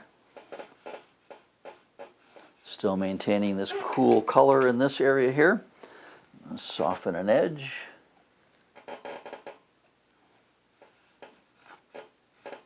I'll worry about a touch of reflection once again in a minute.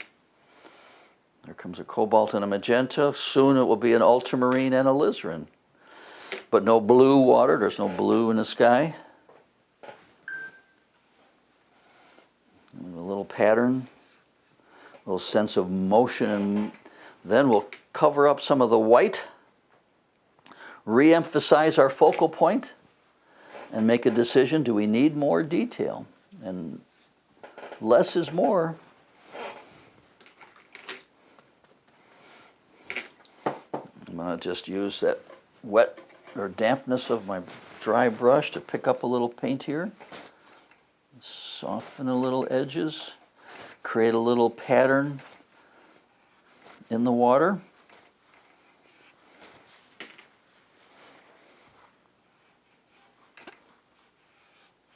And I might replace that pattern that I'm lifting with one of these brighter yellows. So that gradual change is helping the water lay down. I don't want it to come forward. I don't want it to stand up like a wall or like this row of light value even. And I'm mixing a little ultramarine blue. Wanting to get darker, darker, darker. Alizarin crimson, touch of burnt sienna. Keeping it a nice warm color sequence.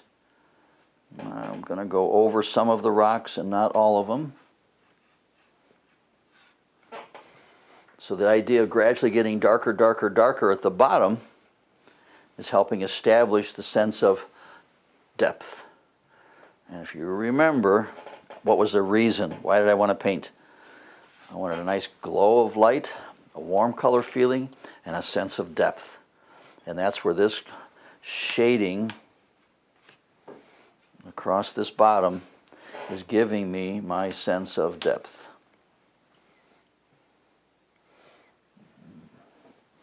And I might even take a spray bottle in a minute and spray over this to make it even darker. So that dark in front, back you up, see the dark in front. And if it looks correct while it's wet, guess what? It's not correct. So this looks good. And I'm going to go darker. This is because it looked just like I wanted, but I looked at it and go, wait, it's still real wet. Guess what? It's going to dry just a little bit lighter looking. So I'd rather err on the side of this being really dark than not dark enough. And so just making it that touch darker helped even more to emphasize my sense of depth. I'll play with some patterns in there in a minute. I want to share with you, while I clear out the palette, a fun thing to do with the white paper space. All right, thanks for staying with me. I'm going to now take a real light yellow and do a glaze across some of this white space, a yellow or an orange or both. I'm going to leave the white here for now. A clean bucket, clean water. Very close to the very bright yellow I started with. I'm going to get a clean sponge in here.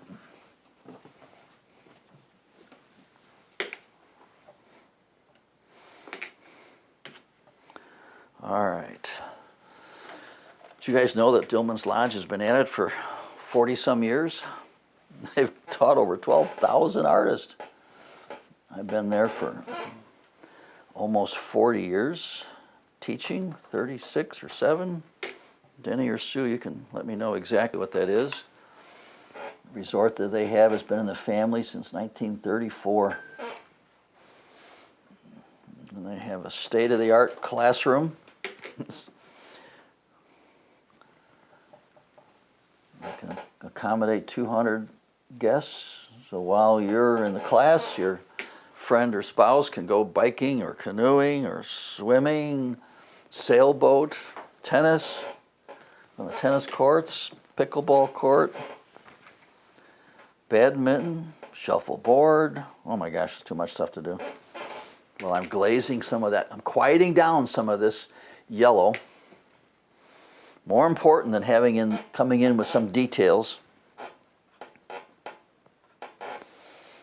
Gradually darker, darker, darker.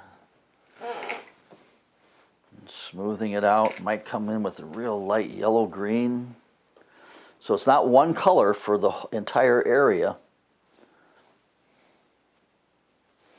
Here comes a little stronger. And double brushing, meaning I'm going back and forth a couple times. Look at how that edge came back. You can still see that forest, but it nicely looks a little bit further back, a little quieter. It looks a little bright orange spot. Fix it. So I'm thinking of taking away some of the contrast at the top. Here's now where I can come back in and I can so easily soften a few edges. So we had a very crisp. You get to go back and look at this again and even take a screenshot. Now is when I'm coming back and saying, let's just soften a few edges between this light value layer and the dark value layer.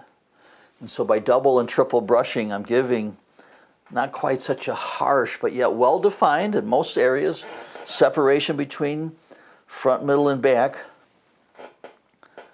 I'm going to take away some of the white gradually. This is that light lemon yellow. So it does a nice job of having a good separation between sections, but now you and I have the chance to come back and let's soften a couple of edges. Let's edit a little bit. Let's not have it be quite as much of that white showing. And I'll save the most amount of white in and around my focal point area. That area, a little burst of white. Here's where I really have a great suggestion is to look at what you have behind a mat. Cheap Joe, sadly, I'm not selling art supplies anymore, but still, they had a plastic mat called a gem finder. You could have a white mat to help you see the darks. I painted the other side black, and it helps me look at these light values and make an adjustment to them. So the opposite shows up. I had a little blue paint on my brush by mistake there. I was able to pull it off. So as I'm modifying the light value, putting this dark frame mat around it, it helps me see these lights right away, and I can make a decision, where do I want to save the most of them, the best of them, and still leave some of them. It adds a nice clean freshness. Soften an edge here, maybe an edge there. And this will help you keep from overworking a painting. So I can't say enough about this little tool of having. Now, for years I've had mats, I just use them up. I mean, paper mats, and I look at it behind a mat while I'm developing the painting. But now with the plastic, you can get paint on it, and then you can wipe it off. Let's not have the pure white to the path, but let's start by having a shading slightly darker over here. And maybe just a little more white on the ground. That's a yellow ochre. Here comes a yellow ochre and a little phthalo green light.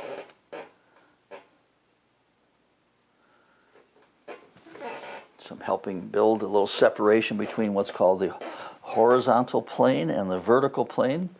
So I'm darkening the bottom of this tree line. So you sense there's this, and then now the vertical of the trees. Either I could darken the edge of the ground, or I darken the bottom of the forest. I chose to darken the bottom of the forest to help separate those two. So I'm giving the viewer topography from horizontal to vertical to close and far, instead of giving him detail. So this painting does not have a lot of detail. There's not a lot of branches. There's not a lot of leaves. It's layers of variety of color, layers of value change. And that's the secret ingredient. So this white here in the front, I had to wait a while. Otherwise I wouldn't be able to see the brush stroke patterns. Now this is relatively dry. I can come back and shade across.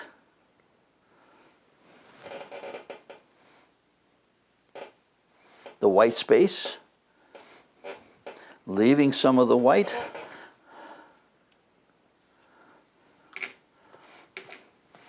We'll peel off the frisket, we'll add a touch of a reflection, and I have a neat little, I suppose we could call it a trick I'll share with you on how to create a glow inside the painting. That was dirty color there. I had yellow in with my purple and I went brown, so I want to get a nice burnt sienna, cobalt blue. So you get the feeling of rocks here, but you don't have the sense of individual ones where you're counting. Especially this far away from the focal point. We want just the rugged impression, the look, the seams-like appearance for the rocks, and not something too exact. I'll let you hear a hairdryer just for a second.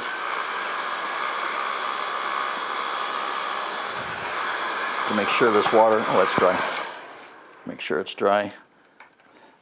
A sense of reflection. My suggestion, if you're going to have a reflection, it is either longer or shorter than what the item is. So if I'm going to have a reflection of this rock, it's longer. So the rock is this big, don't have the reflection that big.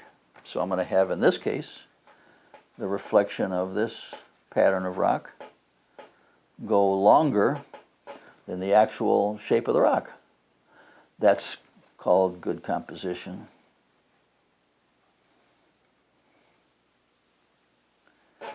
Now I'll have just a shorter reflection for this one.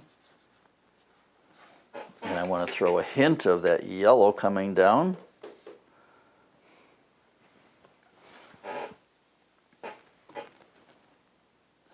So if you like color, contrast, sunlight and shadow, I hope you join me.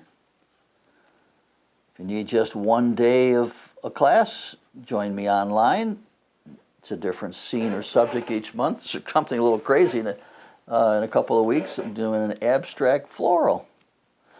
I want to do something that's a little out of the comfort zone for me as well. So I'm gonna teach, take chances. I might as well do some on my own. So we're going to do some abstract florals for a class. This reflection is there only to help unify between the forest and the water, between the rocks and the water.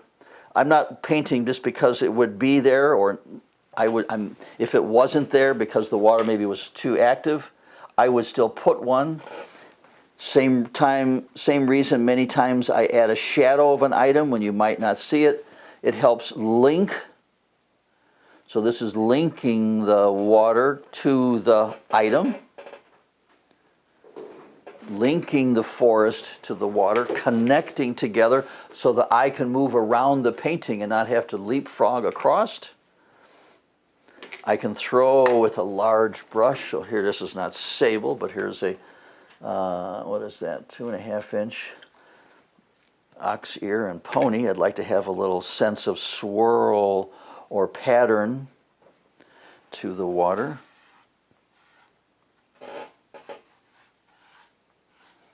Going sweeping all the way across. A little bigger and darker in the front. So this is a way I'm linking from one side to the other as well. So you'll follow this little wind-swept swirl.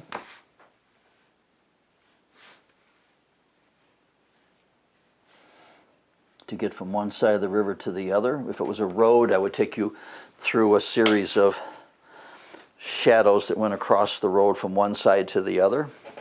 So these are things that I'll teach to you in my class, connecting and linking. It's not about just finding a good picture and how to make a colorized version of it.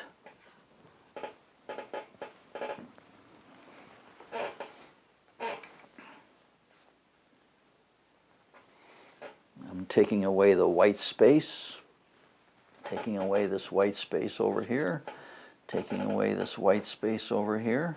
A little spot or two where I can put a touch of light color into the water. where that white space was left. It's not the bright yellow that's here. This is a Sennelier's Yellow Deep. I don't want that. I don't want to compete with that bright yellow. So just a feeling of light on the water in a couple of spots. But I'm thinking patterns. Just as rocks, I was thinking angular and heavy and textured. I'm having an art word, rough and round for the thought for the tree trunk.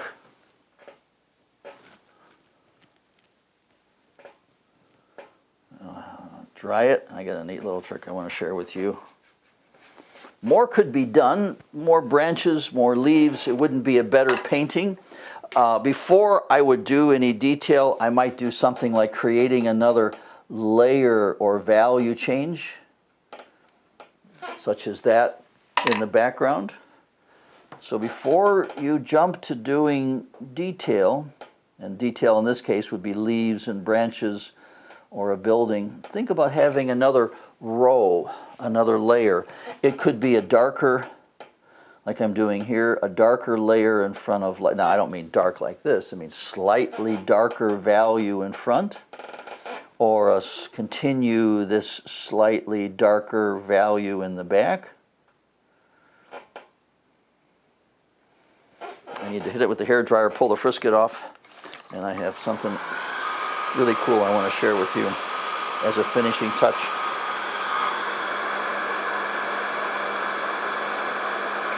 Josh, hand me that painting that's vertical on the easel there, please. The autumn, yeah. Thank you. While I'm drying this, I can share with you, once in a while, I do go for something very soft and delicate. So there's a fall scene. Today it's crisp and sharp-edged and high contrast.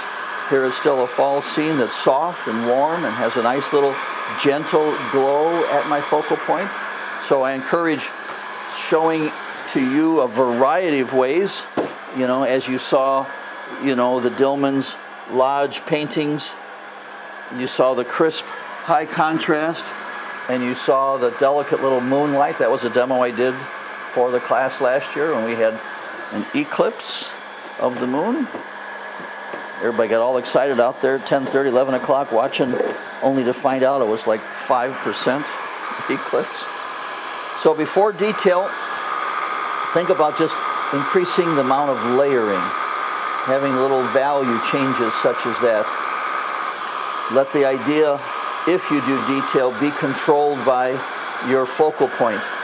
You don't want something too bold, too crisp, too sharp, too well defined that would take your eye away. So if I had a tree over here, it would have this minimal amount of contrast to it compared to the high contrast I have for that tree. Might want to have a little lost and found. Yes, if we had more rocks, they would be a little more subtle. So as you go farther away from the focal point, it's not a lot of detail. It's not more refinement, it's less as you go away from the focal point. I'm going to lift off the liquid frisket with a tool called a rubber cement pickup. And I have a spray bottle loaded with yellow ochre. And this is something you can do. It's not necessary, but I think it's a nice little art technique to share with you. So I painted liquid frisket over this dry color. My paint does not lift up with it. That's the quality of the paint and the quality of the paper. To answer your question on the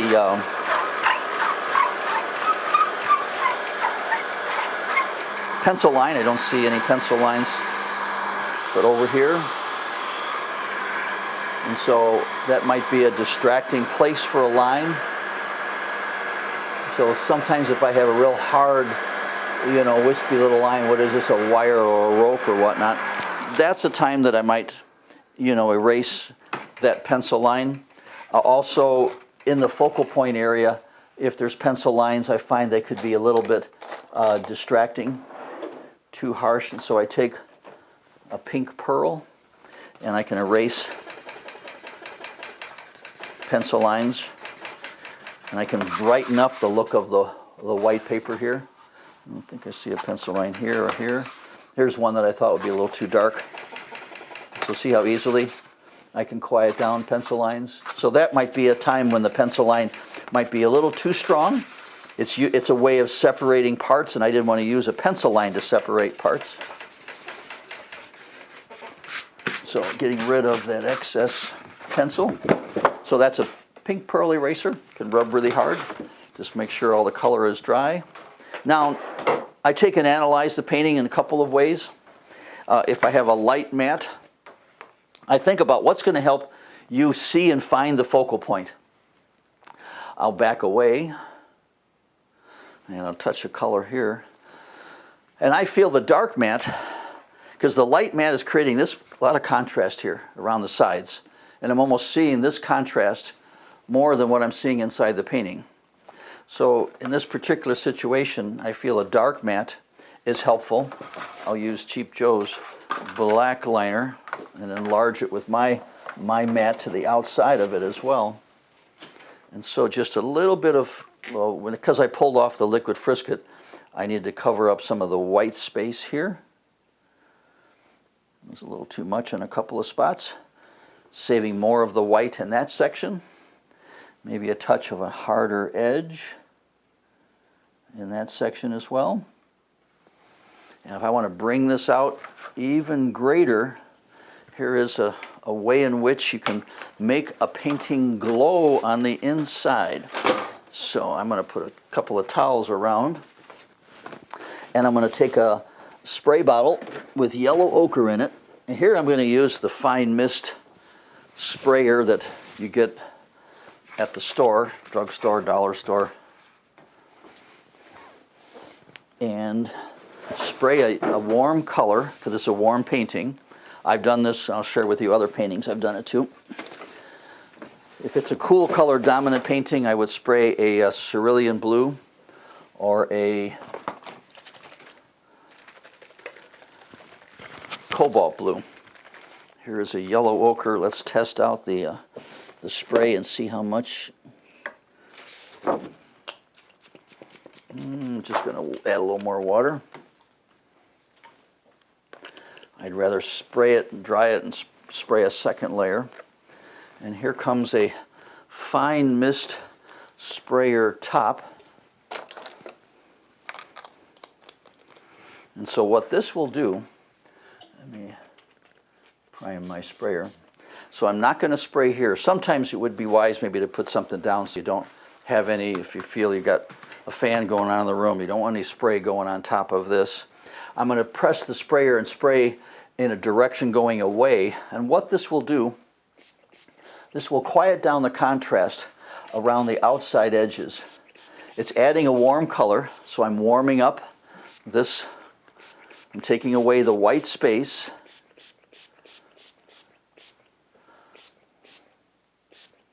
And I made the edges harder, so just across here, just across there.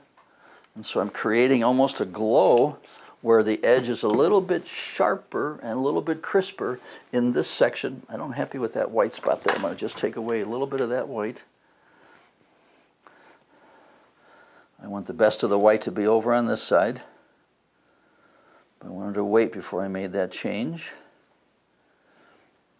Balancing that orange in a couple of other spots. So not every painting I do that little fine mist around the outside, but if I want to help bring out that focal point in that area, that's a good little technique to do it. Here's one where I used a cool color to spray. And so the top of this tree was as bright as this. So I used a light value cobalt or a cerulean blue to spray. So look at how this edge slowly disappears. Look at how this contrast and bright color slowly disappears. So I was able to shade, that was a white cloud, I was able to shade those outside areas, causing what's inside to just radiate with a little cleaner, sharper, fresher edge. And that's what helped bring out the contrast in this painting. So let's look at it once again. If you have a question, holler to Joshua or save it and email it to me. But I hope you learned a few things. Hope you had some fun with a few secrets to making a successful painting. That's what it looks like in the fall. We're there in still earlier September, so we're not going to see quite these fall colors. But if it's the only spot that I am still teaching at, there must be something good about it. And I'd like for you to experience both Dillman's Lodge, the people that help you out, a class with me, the resort settings, campfire after class, cooking some s'mores, and then classroom that's open 24 hours where we can come back and improve our paintings, have a little more fun with color and contrast, or whatever technique you might like to have. I'll even share with you something that's out of the ordinary. That's what I'm teaching later on this month, is doing a abstract floral. So here's something a little different. So I like to showcase a variety of things in my paintings. I like to showcase a variety of ways to paint, soft and delicate, but I do like, you know, some good contrast, some strong sunlight and shadow. So you tell me what you'd like to have help with. You can take a look at some of the examples that I have on my website and say, Tom, I'm coming up to Wisconsin. I'm going to join you for 4 days. Be sure to let me in on how you handle that technique for that particular painting, and I promise you I will. So I'll give you 110% because I know everyone else at the resort is also giving 110%. So I wanted to spend a couple hours of your time. You can watch it again. I'll keep the link open. You can have fun with it. I'll answer questions, you know, via email, should you like. And if you've even practiced a painting, you can send me a picture of it and I'll offer a suggestion along the way. So hopefully you learned a few things and you learned that detail isn't the secret. Planning for success, looking at art while you're creating art, mixing one basic color and two accents before you start putting color down, leaving more white space. So those were some of the special parts that I wanted to share with you. I want you to be sure to remember them and have fun making your art a little bit more dramatic and exciting along the way. So if I make any changes of this, I'll send out an email, but I'm pretty happy with where it's at. And I hope to see you in class soon. So thanks again. Denny and Sue, down in Florida, hit an extra ball on the par 3 for me, but it's getting warmer here in the Chicago area where I'm from. So won't be long. I'll be having some fun outdoors and hope you'll have a chance to join me. I'll share with you even some techniques on painting plein air. You can go out and paint right there on the peninsula. Plenty of subject matter. You'll have a great time, I promise you. More importantly, hope you had a good time here. Hope you join me sometime for a 1-day or for a 4-day class. There's only one spot you'll find me, Dillman's Sand Lake Lodge. You can see it, you know, in the link, and you'll get it in the emails. So thanks for watching. Sure appreciate you being with me. Bye for now.